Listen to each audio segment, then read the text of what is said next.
Menteri Keuangan Purbaya Yudi Sadewa menegaskan pertumbuhan ekonomi nasional di tahun 2026 dapat mencapai 6%. Kita awali dengan informasi pertama pemirsa. Menteri Keuangan Republik Indonesia Purbaya Yudi Sadewa menegaskan pertumbuhan ekonomi nasional di tahun 2026 dapat mencapai 6%. Membaiknya fondasi ekonomi Indonesia diyakini akan mampu mendorong dengan cepat pertumbuhan ekonomi nasional. Menteri Keuangan Purbaya Yudi Sadewa menegaskan pertumbuhan ekonomi nasional di tahun 2026 dapat mencapai 6%. Hal ini dikarenakan telah adanya fondasi ekonomi yang baik, seiring terjalinnya koordinasi kebijakan antara pemerintah dan Bank Indonesia, serta sinkronisasi dengan stakeholder lainnya. Purbaya meyakini membaiknya fondasi ekonomi Indonesia ini juga akan mendorong dengan cepat pertumbuhan ekonomi nasional. Sehingga target pertumbuhan ekonomi sebesar 6% di tahun 2026 bukan mustahil tercapai. Kalau saya lihat fondasi ekonominya yang sudah agak membaik sekarang, tahun ini akan lebih baik lagi karena kebijakan kita dengan BI udah amat sinkron, harusnya ekonomi akan tumbuh lebih cepat. 6 bukan mustahil dicapai tahun ini. Purbaya menegaskan perbaikan ekonomi nasional di kuartal keempat tahun 2025 turut menunjukkan arah perekonomian di tahun 2026 akan dapat tumbuh lagi seiring adanya penyesuaian fiskal pemerintah yang dilakukan Menteri Keuangan dan adanya penguatan koordinasi pemerintah dengan Bank Sentral Indonesia. Jakarta, Riki Anwardi, IDX Channel. Pemirsa, Badan Nasional Penanggulangan Bencana melaporkan korban meninggal dunia akibat banjir bandang dan tanah longsor di Aceh, Sumatera Utara dan Sumatera Barat per Minggu sore telah mencapai 1.177 orang. Sedangkan korban hilang mencapai 148 orang. BNPB mengatakan jumlah korban meninggal dunia bertambah 10 orang dari hari sebelumnya. Kepala Pusat dan Informasi BNPB Abdul Mohari menyatakan jumlah pengungsi pada saat ini mencapai 242.174 jiwa. Kemudian sejumlah daerah terdampak bencana pada saat ini memperpanjang status tanggap darurat. Di Aceh terdapat 10 daerah dengan 8 daerah yang kini melakukan tahapan transisi darurat. Sementara di Sumatera Barat masih ada perpanjangan status tanggap darurat di Kabupaten Agam. Pemutakhiran jumlah dari saudara-saudara kita yang masih mengungsi. Di hari ini kami mendapatkan tambahan data dari Aceh Utara, Tapanuli Selatan, dan Sumatera Barat. Aceh Utara ada 3 jiwa, Tapanuli Selatan ada tambahan 5 jiwa, dan Sumatera Barat ada tambahan 2 jiwa meninggal dunia. Tentu saja ini kita menyampaikan simpati dan belasungkawa yang mendalam untuk para keluarga korban. Innalillahi wa inna ilaihi raji'un.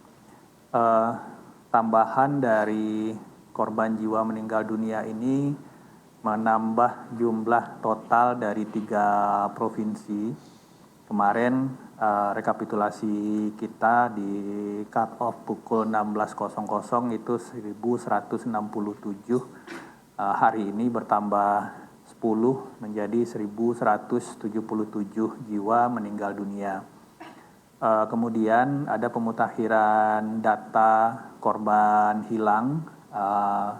Seperti kami sampaikan bahwa identifikasi baik itu korban meninggal, kemudian pemutakhiran korban atau nama yang dilaporkan hilang di level desa, level kecamatan itu terus dilakukan. Hari ini ada pengurangan 17 nama untuk daftar orang hilang yang dikoreksi oleh desa, kecamatan maupun anggota keluarga, sehingga jumlah total rekapitulasi nama korban yang masih dalam daftar pencarian tim SAR gabungan itu 148 jiwa. Ada pengurangan jumlah pengungsi juga 15.606 jiwa, ini dari Provinsi Aceh, sehingga total saat ini 242.174 jiwa yang masih mengungsi. Pemirsa, Kementerian Sosial memberikan bantuan untuk korban bencana di Aceh, Sumatera Utara, dan Sumatera Barat. Bantuan berupa santunan bagi korban meninggal hingga kebutuhan lauk pauk. Menteri Sosial Saifullah Yusuf menyampaikan pihaknya telah menyalurkan santunan kepada korban meninggal hingga luka-luka. Pemberian santunan dilakukan berdasarkan data yang telah diverifikasi oleh pemerintah daerah dan juga BNPB. Bagi yang meninggal diterima ahli waris sebesar 15 juta per korban meninggal dunia. Sementara yang luka-luka berat adalah 5 juta rupiah.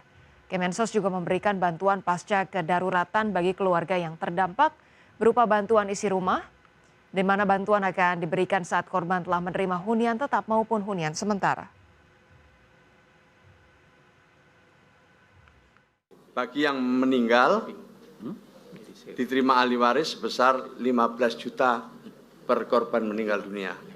Sementara yang luka-luka berat adalah 5 juta rupiah.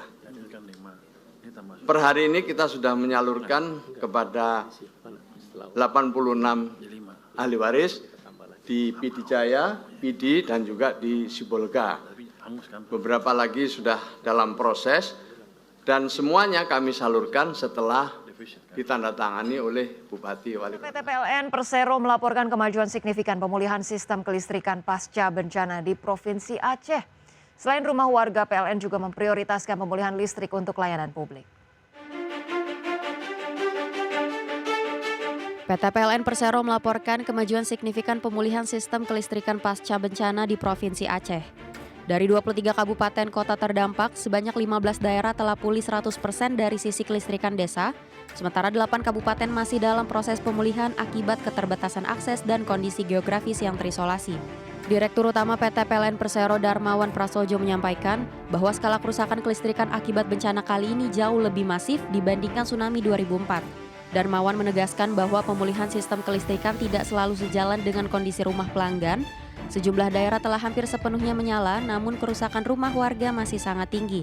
Kemudian untuk pemulihan sistem kelistrikan itu berhubungan dengan akses evakuasi material untuk sistem kelistrikan. Maka daerah-daerah yang memang aksesnya masih terbuka, pemulihan sistem kelistrikan bisa berjalan dengan cepat. Sedangkan daerah-daerah yang masih terisolasi pemulihannya agak sedikit lebih lambat dan sedikit terkendala. Nah, untuk itu ada 3 daerah di mana sistem kelistrikannya masih dari 23 kabupaten dan kota madya, 15 kabupaten dan kota madya 100% sudah pulih dari sudut pandang desa, sedangkan ada 8 kabupaten yang masih belum mencapai 100%. Selain rumah warga, PLN juga memprioritaskan pemulihan listrik untuk layanan publik. Hingga saat ini, PLN telah membantu pemulihan instalasi listrik di 33 rumah sakit umum daerah dan puskesmas di berbagai wilayah. PLN juga melakukan pembersihan dan pemulihan instalasi listrik di masjid-masjid terdampak agar dapat kembali digunakan oleh masyarakat. Tim Liputan IDX Channel.